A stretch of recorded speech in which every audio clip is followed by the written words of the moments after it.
আম্মু, মামা আমাকে পড়ানোর নাম করে আমার খালি পেটে আর আমার বুকের উপর হাত দেওয়ার চেষ্টা করে। কি বলিস এসব?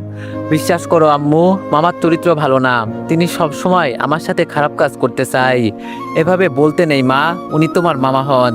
মামা হয় দেখে কি উনি আমার পেটে হাত দিবেন? আর কেউ কি তার ভাগ্নিকে পড়ানোর নাম করে তার বুকের উপর হাত রাখবে? এমন মামা থাকার চেয়ে না থাকাই অনেক ভালো। মারে, এভাবে বলতে নেই, উনি তোর আপন মামা হয়। আমি জানি আমার ভাই কতটা ভালো। আর তুই সকাল সকাল এইসব কি শুরু করলি? তুমি আমার কথা বিশ্বাস করো না কেন? যেই দিন তোমার মেয়ের ইজ্জত তোমার ভাইয়ের হাতে চলে যাবে, সেই দিন বুঝবে। আমি আজকে আমার বাবাকে সবকিছু বলে দিব।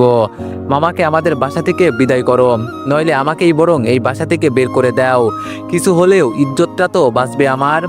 ঠাস ঠাস করে তানিয়ার গালে ওর মা দুইটা চড় দিয়ে বলল, চিচি, তোর লজ্জা করে না এইসব কথা বলতে? তোর মামা এখানে পড়ে আছে শুধু টাকার জন্য। সারাদিন কাজ করে রাতে তোরে পড়াই, আর তুই কিভাবে এইসব কথা বলতে পারলি? তানিয়া কান্না করতে করতে বলল, আমাকে বিশ্বাস করবে কেন তুমি?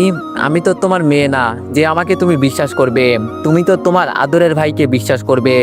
যেই দিন আমি বিষ খেয়ে আত্মহত্যা করব, তখন তুমি বুঝবে। এখন আমি শতবার বলার পরও বুঝবে না।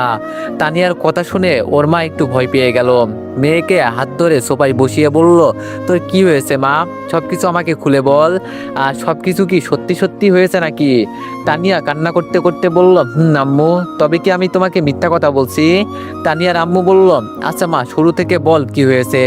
তানিয়া বলল, আজকে রাতে পড়ার সময় মামা আমাকে খুব সুন্দর করে পড়ায়। শেষে যখন আমার পড়া শেষ, তখন আমার খালি পেটে মামা হাত রেখে বলে, জানো তানিয়া, তোমার পেটটা দেখতে সেই সুন্দর।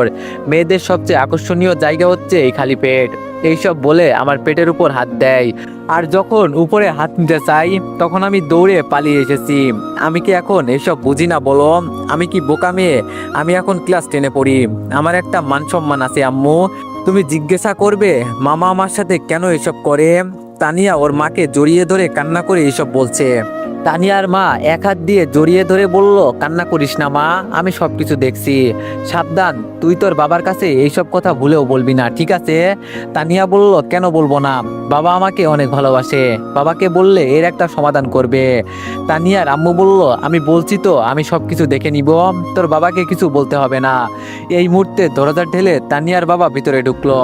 তানিয়ার বাবা তানিয়াকে কান্না করতে দেখে বলল, আমার মেয়ের কি হয়েছে যার কারণে এভাবে কান্না করছে? তানিয়া চোখের পানি মুছে বলল, আম্মুকে বলছি ফুচকা খাবো, আম্মু ফুচকা এনে দেয় নাই, তাই উল্টো আমাকে মেরেছে, এজন্য কান্না করছি। আমি তানিয়া আর আমার আপুর কথাগুলো দরজার আড়াল থেকে এতক্ষণ শুনতেছিলাম। আমি ওয়াশরুম থেকে যখন বের হয়ে বাইরে যাব, তখন আমার কানে এইসব কথাগুলো ভেসে আসে। আমি ভাবতেও পারি নাই আমার ভাগ্নি আমার সম্পর্কে এইসব কথা বলবে। কিভাবে ও এটা বলতে পারলো? চিচি, কি বলে? আমি নাকি পড়ানোর নাম করে ওর পেটে হাত দেওয়ার চেষ্টা করি। এইসব কথা শুনতেই আমার ঘৃণা হচ্ছে। তানিয়া কিভাবে এইসব কথা বলতে পারলো? ও হ্যাঁ, মনে পড়েছে, ও আমার উপর প্রতিশোধ নেওয়ার জন্য এইসব করছে। তাহলে হয়েছে কি, কালকে বিকালে দুলাভাইয়ের সাথে কাজ শেষ করে বাসায় ফিরছি। তানিয়ার রুমের পাশ দিয়ে যেতেই কেমন যেন অদ্ভুত ধরনের কিছু আওয়াজ ভেসে আসলো। ভিতর থেকে এমন মনে হচ্ছিল যেন কোনো মেয়ে কোনো কিছুর কারণে চিৎকার করছে। আর আমার ধারণা মতে শারীরিক কোনো সম্পর্ক যখন হয়, তখন এই ধরনের আওয়াজ মূলত ভেসে আসে। আর সকাল থেকে নাকি আপু বাসায় নেই, তানিয়া একা একা বাসায়। এজন্য আমার একটু সন্দেহ হলো। আমি চুপচাপ দরজা খুলে তানিয়ার রুমে ঢুকে গেলাম। আর ভিতরে গিয়ে দেখি তানিয়া বসে বসে কম্পিউটারে ভিডিও দেখছে। হঠাৎ করে তানিয়া পিছনে তাকিয়ে আমাকে দেখে বোকা হয়ে যায়। ও তাড়াতাড়ি কম্পিউটার বন্ধ করে দাঁড়িয়ে পড়ে। কিছুক্ষণ পর তানিয়া কান্না করতে করতে বলল, মামা, আমি তোমার পায়ে পড়ে বলছি, তুমি আমার আম্মুকে কিছু বলবে না প্লিজ। আমি তানিয়ার গালে ঠাস ঠাস করে দুইটা চড় দিয়ে বললাম, ছিছি, তুই এইসব নোংরা ভিডিও দেখিস? জানিস আপু এসব জানতে পারলে তোর কি অবস্থা হবে? তানিয়া আমার পায়ের কাছে পড়ে আমাকে বলল, ভুল হয়ে গেছে মামা, আমি আর এইসব দেখবো না। আমি আমার আম্মুর কসম খেয়ে বলছি, আমি আর এইসব দেখবো না। আমাকে তুমি মাফ করে দাও প্লিজ, তুমি আম্মুকে কিছু বলবে না, ভুল হয়ে গেছে আমার। আমি তানিয়াকে তুলে ওর চেয়ারে বসিয়ে ওর চোখের পানি মুছে বললাম, এইসব দেখলে তোর কি কোনো লাভ হবে বল? বরং তোর আরও বেশি ক্ষতি হবে। হবে। তোর মতো এই বয়সটা আমারও ছিল, আমারও অনেক মন বলছিল এইসব দেখতে, কিন্তু আমি কি করেছি, নিজেকে নিজে কন্ট্রোল করেছি। তোরও নিজেকে কন্ট্রোল করতে হবে। যখন এইসব কথা মনে হবে তখন এটা চিন্তা করবি, আজকে আমার বাসায় কেউ নেই, আমি এইসব দেখছি, কিন্তু উপরে তো একজন আছে, তিনি সব কিছু দেখছেন। আর তুই তো জানিস মৃত্যুর স্বাদ সবাইকে গ্রহণ করতে হবে, আর সেই দিন তোর কোনো কিছুই গোপন থাকবে না। এইসব আর দেখিস না, তোর ব্রেনে সমস্যা হবে এইসব দেখলে। মনে থাকবে তো আমি কি বলছি? তানিয়া বলে মাথা নিচু করে আছে। আমি তানিয়ার কম্পিউটারের সামনে বসে বললাম, পাসওয়ার্ড দে। তানিয়া বলল, মামা আমি ডিলিট করে দিব, কোনো সমস্যা নেই। আমি আবার বললাম, তোরে বলছি পাসওয়ার্ড দিতে, কিন্তু তানিয়া কোনোভাবেই আমাকে পাসওয়ার্ড দিতে রাজি নয়। শেষে উপায় না পেয়ে ঠাসিয়ে ওর গালে 2টা থাপ্পড় দিলাম, আরও কান্না করতে করতে কম্পিউটারের পাসওয়ার্ড দিয়ে দিল। ভিডিওগুলো ডিলিট করতেই দেখি তানিয়াকে অনেক ছেলে মেসেজ করেছে। মেসেজগুলো কেমন যেন অশ্লীল ভাষায় লেখা। আমি দাঁড়িয়ে বললাম, দাঁড়া, আজকে শুধু আপু আসুক, আমি সব কিছু বলছি। তোর এত বড় সাহস কিভাবে হয় এইসব করতে? তোর কলিজা দিন দিন বেড়ে যাচ্ছে। ভাবছিলি কেউ কিছু বলছে না দেখে তুই এইসব করবি? দাঁড়া, আজকে শুধু আপু আসুক। এই কথা বলে আমি আমার রুমে চলে গেলাম। আজকে পরিশ্রমটা একটু বেশিই করে ফেলেছি, শরীর অতিরিক্ত দুর্বল হয়ে গেছে, এজন্য হাত মুখ ধুয়ে ঘুমিয়ে গেলাম। আর সকালে উঠতেই এইসব শুনলাম। আমি ভাবতেও পারি নাই তানিয়া বানিয়ে বানিয়ে আমার সম্পর্কে এতগুলো মিথ্যা কথা বলবে। রাতে কিছু খাই নাই, এজন্য শরীরে শক্তি কমে গেছে। কি করব এখন বুঝতে পারছি না। আপুর বাসায় 3 বছর ধরে পড়ে আছি। দুলাভাইয়ের সাথে দোকানে কাজ করি, বিনিময়ে আপু বাবাকে টাকা দেয়, কিন্তু কত করে দেয় আমাকে এসব বলে না। আমাকে শুধু মাস শেষে 500 টাকা দেয় হাত খরচের। গরিব ঘরে জন্ম নিয়েছি, কষ্ট তো করতেই হবে, এজন্য সবসময় মাথা নিচু করে চলি। বাবা একা সংসার সামলাতে পারে না, এজন্য আমি কাজ করি। তবে আজকে তানিয়া আমার সম্পর্কে এইসব কথা বলবে, আমি কখনো ভাবতেও পারি নাই। ওরে আমি কত ভালোবাসি আরও। তবে আমার আপু আমাকে অনেক ভালোবাসে। একটা কথা কি, আমি ওর ভাই আর তানিয়া ওর নিজের মেয়ে। হয়তো আমাকে কিছুদিন পর এই বাসা থেকে বের হতে হবে, নইলে চুপচাপ আমাকে পালিয়ে যেতে হবে, এছাড়া আর কোনো উপায় নেই। হঠাৎ আপু ডেকে বলল, কিরে রিফাত, বাইরে আই, রাতে কিছু খাস নাই? আমি আপুর ডাক শুনে দরজা দিয়ে বের হলাম। টেবিলে বসে দুলাভাই আর তানিয়া বসে নাস্তা করছে। আমি আপুর সামনে গিয়ে বললাম, আপু খিদে নেই। রাতে আসার সময় বার্গার নিয়ে আসছিলাম। আপুর সাথে মিথ্যা কথা বললাম। আপু আমার হাত ধরে টেবিলে বসিয়ে বলল, নাটক কম করে টেবিলে বসে নাস্তা কর, এত কথা বলিস না। আর আমি জানি তুই রাতে কি খেয়েছিস। আমি আপুর কথা শুনে টেবিলে বসে পড়লাম। তবে তানিয়া শুধু বলল, জানো বাবা, আমি সেই দিন নাস্তা করতে দোকানে গিয়েছিলাম, 3টা রুটি সাথে 1 প্লেট ডাল খাওয়াতে আমার কাছ থেকে গুনে গুনে 40 টাকা নিয়েছিল। এখন তুমি বলো, দিনে যদি একজন মানুষ 40-50 টাকার নাস্তা করে, তাহলে সে মাসে কত টাকা খেলে এর কোনো হিসাব আছে বলো বাবা? দুলাভাই হাসি দিয়ে বলল, ওদের কাজই এটা, বুঝলে মা? তাছাড়া আমাদের খিদে লাগলে তো খেতেই হবে, শক্তি ছাড়া কাজ করা যাবে না। তানিয়া কাকে উদ্দেশ্য করে এই কথাটা বলল আমি খুব ভালো করেই বুঝেছি। আমি চুপচাপ নাস্তা শেষ করে রুমে চলে যাচ্ছি, তখন পিছন থেকে আপু ডাক দিয়ে বলল, রিফাত এইদিকে আয় তো একটু। আপুর ডাক শুনে একটু ভয় পেয়ে গেলাম। সকালে তানিয়া যে কথাগুলো বলল, না জানি আপু আমাকে কি করে। তবে আপু আমাকে এজন্য বিশ্বাস করে। আপু জানে আমি কতটা একটা ভালো ছেলে। আমি আপুর সামনে গিয়ে বললাম, আপু বল কি করতে হবে। আপু আমার হাতে একটা লিস্ট দিয়ে বলল, যা বাজার করে নিয়ে আয়। তানিয়া টেবিল থেকে উঠে আপুর হাত থেকে টাকাগুলো নিয়ে বলল, দাও তো আম্মু টাকাগুলো আমাকে, আমি গুনে দেখি এখানে কত টাকা আছে। দুলাভাই টেবিলে বসে থেকে বলল, বাজারে যাওয়ার কি দরকার, আমার কাছে দাও, আমি আমাদের দোকান থেকে তোমার ভাইকে দিয়ে পাঠাবো নি। আপু বলল, তার আর কোনো দরকার নেই, রিফাত তোরে যেটা বললাম সেটা কর। তানিয়া আমার হাতে টাকাগুলো দিয়ে বলল, মামা এখানে 5,000 টাকা আছে, সবগুলো একদম নতুন নোট, সাবধান হিসাবে কোনো ভুল যেন না হয়। দুলাভাই বলল, আরে আম্মু, মামার সাথে কেউ এভাবে কথা বলে? উত্তরে তানিয়া বলল, কেউ যদি আমার সাথে বাজে ব্যবহার করে আমি এভাবেই কথা বলি, শুধু হাতে মেরে দেখাই নাই, এটাই ভাগ্য মনে করো। আম্মুর কারণে বেঁচে আছে, নইলে কোন দিনই ঘাড় ধাক্কা দিয়ে বের করে দিতাম। আপু তানিয়াকে ধমক দিয়ে বলল, তোরে এইসব কথা বলতে বলেছি আর কি সব উল্টাপাল্টা কথা বলিস তুই। রিফাত তুই বাজারে যা। আমি মাথা নিচু করে চুপচাপ বাইরে চলে গেলাম। আসলে এই মানুষ ঠিকই বলে, গরিব হয়ে জন্ম নেওয়াটা হয়তো পাপ। তবে আমি তো তানিয়াকে ভালো করতে চেষ্টা করছিলাম, কিন্তু ও যে আমার সাথে এইসব করবে আমি ভাবতেও পারি নাই। হঠাৎ ফোনটা টুংটুং করে বাজতে লাগলো। ফোনের স্ক্রিনে তানিয়ার বান্ধবী ঋতুর নাম্বারটা ভেসে আছে। এই মেয়ে আমাকে অনেক বিরক্ত করে। ঋতু আমার ভাগ্নির বান্ধবী, ওকে কিভাবে বলি আমি ওকে অনেক পছন্দ করি। তবে মেয়েটা ভালোই সুন্দর আছে, কিন্তু আমি ওকে শুধু বলি তুমি আমার ছোট বোনের মতো। ফোনটা রিসিভ করে বললাম, ঋতু বলো, কি খবর তোমার? ঋতু বলল, আমার আবার কিসের খবর? আপনি তো আমাকে কলই দেন না। আমি বললাম, বিজি থাকি তো, কিভাবে কল দিব বলো। তো তোমার পড়াশোনা কেমন চলছে? ঋতু বলল, এত পড়াশোনা করে কি হবে বলেন, শেষে তো আপনাকেই বিয়ে করতে হবে। আমি বললাম, শোনো ঋতু, তুমি আমার ছোট বোনের মতো, এইসব বলতে তোমার আমি না করছি না। ঋতু বলল, আপনি বললেও আমি শুনবো না। আর আজকে কিন্তু আমি আপনাদের বাসায় আসছি। আপনি কোথায়? আমি বললাম, ফোন রাখো, আমার কাজ আছে, বাই। ঋতু বলল, আরে আরে শোনেন শোনেন। আমি বললাম, বলো। ঋতু বলল, লাভ ইউ। আমি বললাম, ধুর রাখো তো, উল্টাপাল্টা কথা আরেকবার বললে তোমার ফোন নাম্বার ব্লক করে দিব। কল কেটে দিয়ে চিন্তা করছি, আমি কি আরেকবার আমার ভাগ্নিকে বুঝিয়ে দেখবো নাকি? ও হয়তো ছোট মানুষ, ভুল তো হতেই পারে।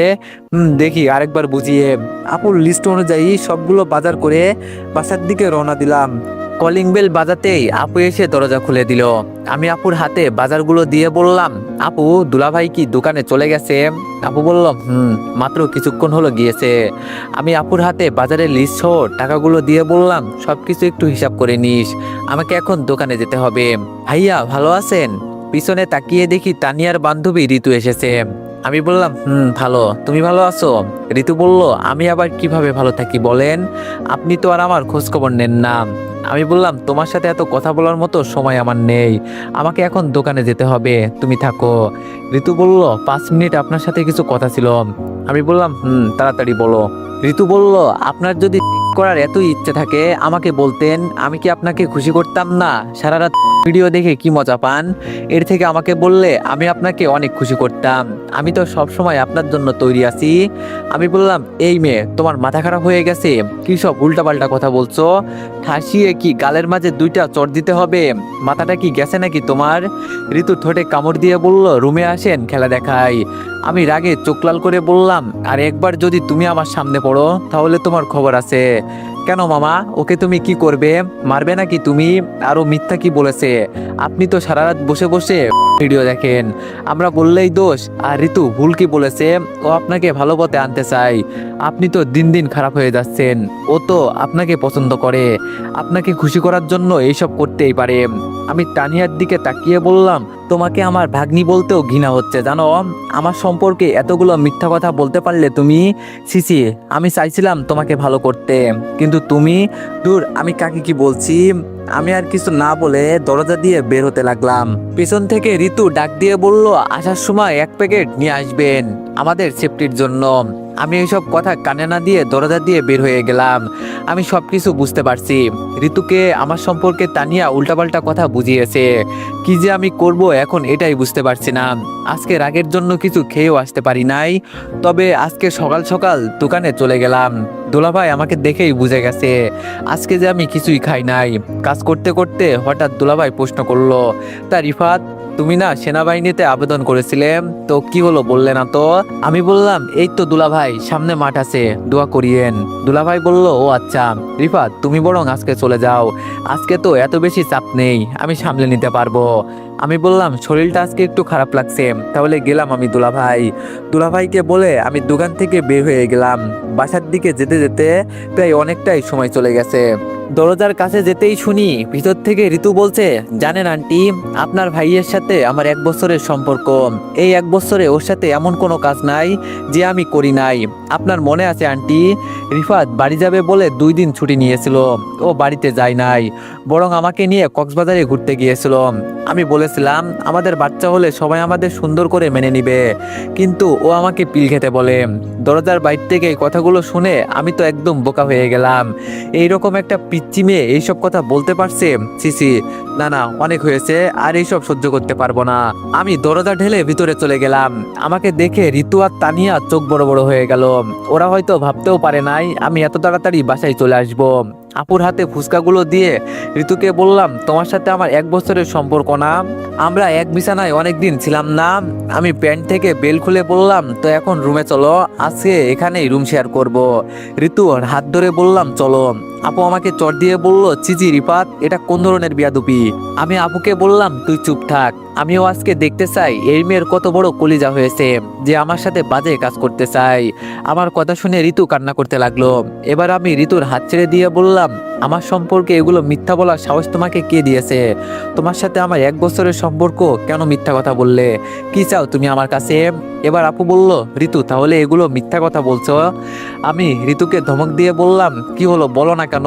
তুমি সত্যি কথা বলছো নাকি মিথ্যা কথা বলছো? ঋতু ভয়ে ভয়ে বলেই দিল, আসলে আন্টি সরি, আমার ভুল হয়ে গেছে, আমি মিথ্যা কথা বলছিলাম। এবার আমি তানিয়ার দিকে চোখ ঘুরিয়ে তাকিয়ে বললাম, তোর সাহস হয়েছে খুব না? কিছু বলছি না দেখে তুই মাথায় উঠে নাচবি? আমি আপুর হাত ধরে তানিয়াকে নিয়ে আপুর রুমের কম্পিউটারের সামনে বসিয়ে পাসওয়ার্ড দিয়ে বললাম, মেসেঞ্জারে ঢুকে একটু চেক কর। আপু আমার কথা মতো তাই করলো, আর সব দেখে আপু রাগে ফুলতে লাগলো। আমি আপুর দিকে তাকিয়ে বললাম, তোর মেয়ে এতটা খারাপ হয়ে গেছে যে তুই বাসার বাইরে যাওয়ার পর ও বসে বসে কম্পিউটারে ভিডিও দেখে। আর সেই দিন আমি এইসব দেখে ফেলেছিলাম বলে আমার নামে উল্টাপাল্টা মিথ্যা কথা বানিয়ে বলছে। আর এখন ঋতুকে এখানে নিয়ে আসছে আমার সাথে মিথ্যা অভিনয় করতে, যাতে তুই বিশ্বাস করিস আমি খারাপ ছেলে। আপু দাঁড়িয়ে লম্বা আর মোটা একটা লাঠি নিয়ে আসলো তানিয়াকে মারতে। আমি তানিয়াকে ধরে কোনো মতো আমার রুমে নিয়ে গেলাম, নইলে আজকে আপু ওরে মেরেই ফেলতো। আপু বাইরে সোফায় বসে একা একা কান্না করছে। তানিয়া কান্না করতে করতে আমাকে বলল, মামুর বাচ্চা, তোরে যদি এই বাসা থেকে বিদায় না করতে পারি, আমার নাম তানিয়া না, তোর জন্য আম্মু আমাকে আজকে মারতে চেয়েছিল। আমি তানিয়াকে ছেড়ে বিছানার উপর বসে বললাম, আমাকে তোমার বিদায় করতে হবে না, খুব তাড়াতাড়ি আমি তোমাদের বাসা থেকে বিদায় হয়ে চলে যাব। ঋতু ওকে ওর রুমে নিয়ে যাও। আমি রুম থেকে বের হয়ে আপুর কাছে গেলাম, আপুর পাশে বসে বললাম, এই বয়সে এইসব একটু একটু হয়েই থাকে, বাদ দে। তবে দোষটা তো অন্য কারো নয়, দোষটা হলো তোর। তুই কেন ওকে এভাবে একা একা ছেড়ে দিস? আজকে যদি ওর উপর একটু নজর রাখতি তাহলে আর এইসব হতো না। আমি তো তোরে সবসময় বলি, মেয়েটা হলো তোর, ওর ভালো মন্দ দেখার দায়িত্ব তোর, কিন্তু তুই তো আর আমার কথা শুনিস না। হঠাৎ ঋতু তানিয়াকে নিয়ে এসে আপুকে বলল, আন্টি আমি বরং তানিয়াকে আমার সাথে নিয়ে যাই। আমি ঋতুর দিকে তাকিয়ে বললাম, এই মেয়ে তুমি কোথা থেকে এসেছো? এখানে তোমার দরদ দেখাতে হবে না। আর তানিয়া তুই তোর রুমে যা, আর তুমি এখানে আসো। তানিয়া কান্না করতে করতে ওর রুমে চলে গেল। ঋতু আমার কাছে দাঁড়িয়ে বলল, আমি বাসায় চলে যাই ভাইয়া। আমি ঋতুর দিকে তাকিয়ে বললাম, আর যদি আমি তোমার আশেপাশে তানিয়াকে দেখি তাহলে তোমার খবর আছে। ঋতু কান্না করতে করতে বলল, আমার এখানে কোনো দোষ নাই ভাইয়া, আমাকে তানিয়া এসব করতে বলেছে। আপু দাঁড়িয়ে আমাকে বলল, তুই আমাদের মা মেয়ের মাঝে আসবি না একদম, আজ করে আমি খাইছি। আমি তাড়াতাড়ি দুলাভাইকে কল দিয়ে বললাম, আপনি তাড়াতাড়ি বাসায় আসেন, নইলে আপনি আর আপনার মেয়েকে ফেরত পাবেন না। আপু তানিয়ার রুমে গিয়ে দরজা লাগিয়ে দিল। আমি এখন ভালো করেই বুঝতে পারছি আজকে আপু কি করতে পারে। আমার আপু এভাবে ভালো ঠিকই, কিন্তু ওর রাগ হলে সবকিছু একদম ভেঙে তছনছ করে দেয়। এবার আমি ঋতুর দিকে তাকিয়ে বললাম, আজকে তুমি তোমার বান্ধবীর জন্য অপমানিত হলে না বলো? এমন বান্ধবী রেখে লাভ আছে বলো? ঋতু উল্টা রেগে গিয়ে বলল, ওই মিয়া আপনি কোনো কথা বলবেন না, আপনার জন্য আজকে এইসব হয়েছে, আপনাকে আমার দেখার আছে। আমি বললাম, ও মা তাই নাকি? তা কি করবে, আমাকে মারবে নাকি আমাকে বিয়ে করবে? ঋতু বলল, আপনাকে তো আমি ছাড়বো না। আমি ঋতুর হাত ধরে নিচে বসিয়ে বললাম, এখানে তো কেউ নেই, আগের কথাগুলো কি সত্যি করে দিব নাকি? হঠাৎ দুলাভাই ভিতরে ঢুকে আমার কাছে এসে বলল, কি হয়েছে রিফাত? আমি বললাম, আগে আপনি আপনার মেয়েকে বাঁচান, গিয়ে দেখেন আপু হয়তো তানিয়াকে মারছে। দুলাভাই দৌড়ে রুমের কাছে ছুটে গেল। আমি এবার ঋতুর দিকে তাকিয়ে দাঁত কামড়ে বললাম, দোকান থেকে কি প্যাকেট নিয়ে আসবো নাকি? না তার থেকে বরং চলো কক্সবাজারে যাই, ভালো আনন্দ করতে পারবো, কি বলো? ঋতু বলল, এটা কিন্তু আপনার এলাকা না, আমার সাথে পাঙ্গা নিবেন না, নইলে আপনার খুব খারাপ অবস্থা করে দিব। এখানকার চেয়ারম্যানের ছেলে কিন্তু আমার পিছনে ঘোরে। আমি বললাম, ওমা তাই নাকি? তোমার তাহলে এত পাওয়ার, আর আমি এটাই জানি না। আমি ঋতুর ঠোঁট ধরে আমার ঠোঁটে লাগিয়ে দিলাম, হালকা করে একটা কিস করলাম ওকে। কিছুক্ষণ পর ওকে ছেড়ে দিয়ে বললাম, আমি তোমার সাথে খারাপ কিছু করতে চাই নাই, কিন্তু তুমি আমাকে এমন কিছু করতে বাধ্য করলে, এখন যা পারো তাই করতে পারো, যাও। ঋতু কান্না করতে করতে বাইরে চলে গেল। মনে মনে বললাম, এই কাজটা কি আমি ঠিক করেছি? হয়তো না। হঠাৎ দেখি আমার ছোট বোন কল করেছে। আমি ফোনটা রিসিভ করতেই বললাম, আপু বলেন। আপু বলল, ভাইয়া আমি না একটা ভুল করে ফেলেছি। আমি বললাম, কি হয়েছে তাই বল। আপু বলল, আমি আজকে সকালে আম্মুর সাথে ঝগড়া করেছি, কিন্তু এখন আম্মু আমার সাথে কথা বলে না। আমি বললাম, কি নিয়ে ঝগড়া করলি? আপু বলল, আম্মু আমাকে বলে নাকি আমি বাবার মতো দেখতে কালো হয়েছি, আমাকে নাকি কোনো ছেলেই বিয়ে করবে না।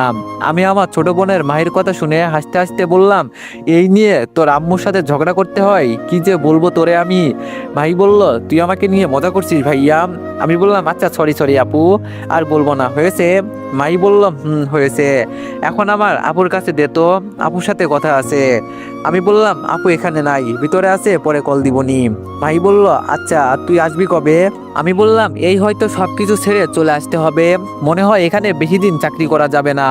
ভাই বলল, ভাইয়া আম্মু আর বাবা মিলে মাঝে মধ্যে দেখি তোর বিয়ে নিয়ে আলোচনা করে। আমি বললাম, এত তাড়াতাড়ি বিয়ে করে আমি কি করব? ভাই বলল, এত তাড়াতাড়ি বিয়ে হচ্ছে বড় কথা এটা না, বড় কথা হলো আমাদের চাচাতো বোন আছে না, যে একবার ওই ছেলের সাথে ধরা খেয়ে বিদেশে চলে গেছে, শুনছি তার সাথেই নাকি তোর বিয়ে দিবে বলেছে। আমি বললাম, কি? সিসি, বাবা মা বললেই আমি কি ওই মেয়েকে বিয়ে করব বলে তোর মনে হয়? হঠাৎ দেখি দুলাভাই তানিয়াকে নিয়ে রুম থেকে বের হলো। তো এভরিওয়ান, নিউ গল্প কেমন হয়েছে সবাই একটু কমেন্টে জানাবেন। আর যদি গল্পটি ভালো লেগে থাকে তাইলে এই গল্পের নেক্সট পার্টের জন্য সবাই একটু বেশি বেশি লাইক আর কমেন্ট করে দিয়েন। ধন্যবাদ।